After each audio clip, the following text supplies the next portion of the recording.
Ya, assalamualaikum warahmatullahi wabarakatuh. Perkenalkan, saya Dimas Hisyam dari Universitas Winasarana Informatika. Saya di sini akan mempresentasikan hasil riset Epic Model. Ya, langsung saja ke videonya. Ya, nama saya ini. Terus ada latar belakang. Iklan efektif secara teoritis adalah iklan yang dibuat secara efektif berdasarkan teori-teori yang ada. Hanya dengan memodalkan serangkaian teori diharapkan iklan tetap dapat dibuat sejelas mungkin dan efektif. Berbeda dengan iklan efektif secara faktual. Iklan efektif secara faktual dibuat berdasarkan fakta-fakta yang ada. Terus ada bagian kajian pustaka. Kajian pustaka ada yaitu marketing mix, promotion mix, dan periklanan. Kalau marketing mixnya adalah kumpulan variabel marketing yang digunakan untuk mencapai tujuan pemasaran yang biasa digunakan oleh perusahaan marketing pada penjualan yang ditargetkan seefektif mungkin berdasarkan yang diperoleh dan dikumpulkan melalui data. Nah, itu adalah marketing mix. Selanjutnya yaitu ada promotion mix. Promotion mix adalah serangkaian pendekatan yang dilakukan oleh pihak perusahaan untuk mengoptimalkan upaya kombinasi strategi yang paling baik dari variabel mengoptimalkan upaya kombinasi strategi yang paling baik dari variabel periklanan, personal selling, dan alat serta promosi menjangkau target pasar yang lebih luas. Untuk periklanan adalah semua bentuk presentasi non personal dan promosi ide, barang atau jasa oleh sponsor yang ditunjuk dengan mendapat bayaran. Ya, selanjutnya ada syarat iklan efektif. Syarat iklan efektif itu ada syarat iklan efektif itu: 1. Jelas dan mudah dipahami. 2. Tidak menyinggung pihak lain. Dan ada juga objektif dan jujur dan menarik perhatian orang banyak. Untuk epic model adalah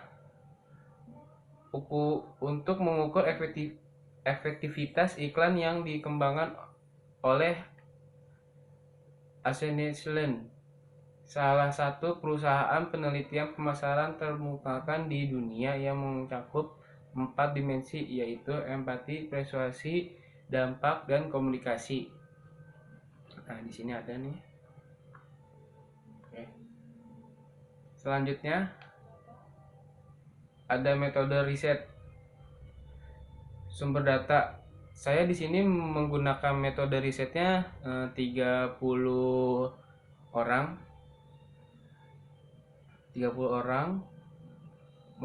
membuatnya menggunakan Google Form. Produk yaitu saniter. Data sekundernya, untuk data sekunder mengambil data-data dari internet seperti website dan media sosial terkait produk hand sanitizer, saniter, dan pemasarannya. Nah, ini cara pengambilan sampelnya. Unit pengambilan sampelnya yang tadi saya sudah jelaskan yaitu 30 orang. Jumlah sampel respondennya saya juga sudah jelaskan juga tadi. Total sama semuanya 30 orang pas. Lalu ukuran sampelnya, nah ini saya ukuran sampelnya caranya menghitung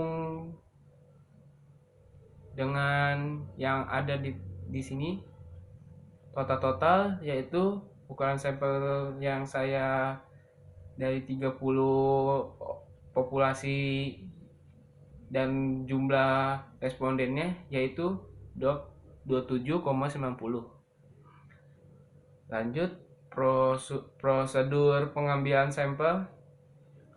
Sampel diambil secara acak. Siapapun konsumen yang ada di pasar mempunyai peluang besar untuk dijadikan responden.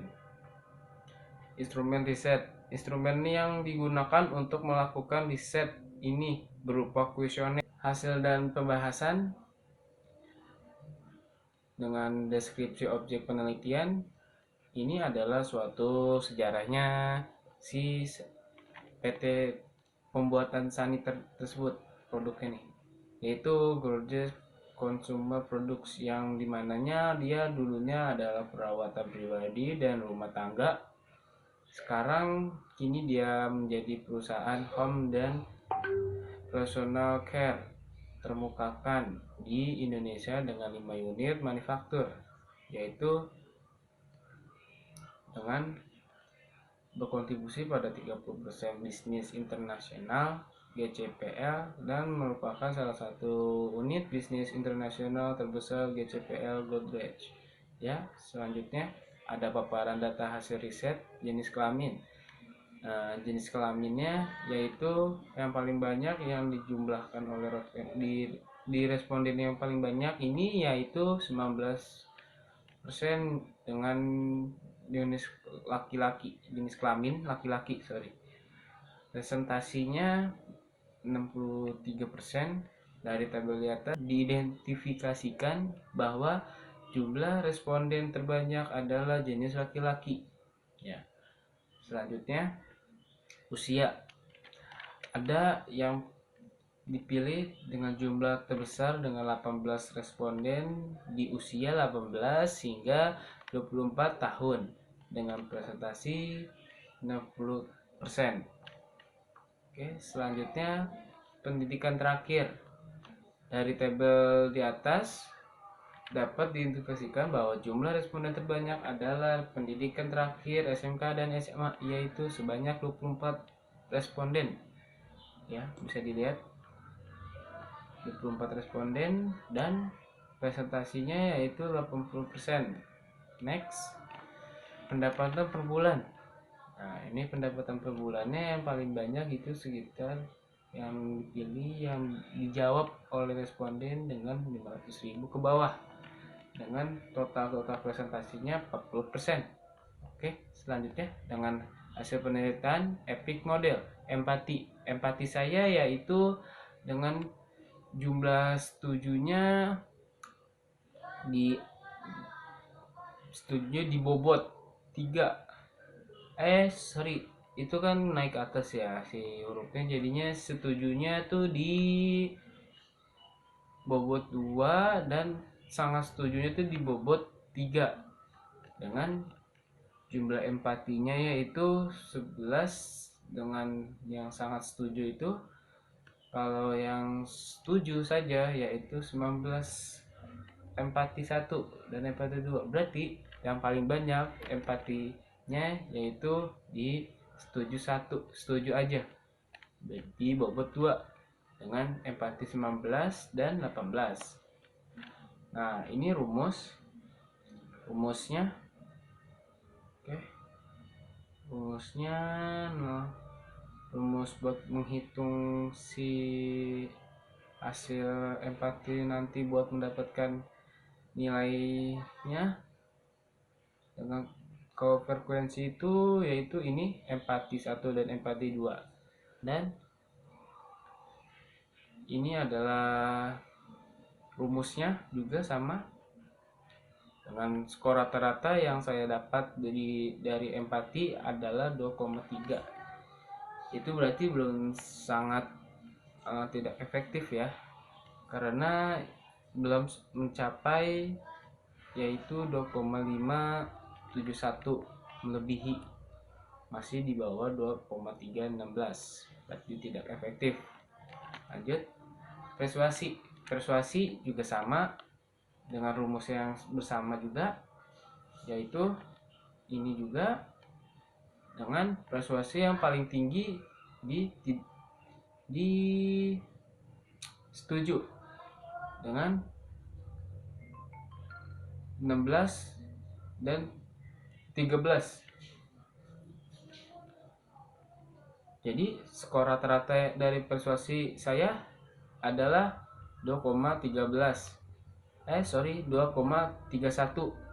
Berarti itu sangat sama juga, belum tidak efektif ya, karena belum mencapai si 2,571 biar bisa memasuki daerah efektif, cukup efektif. Lanjut, impact juga sama, cuman dia skor rata-rata dari impact adalah 4,398, berarti sangat efektif sekali.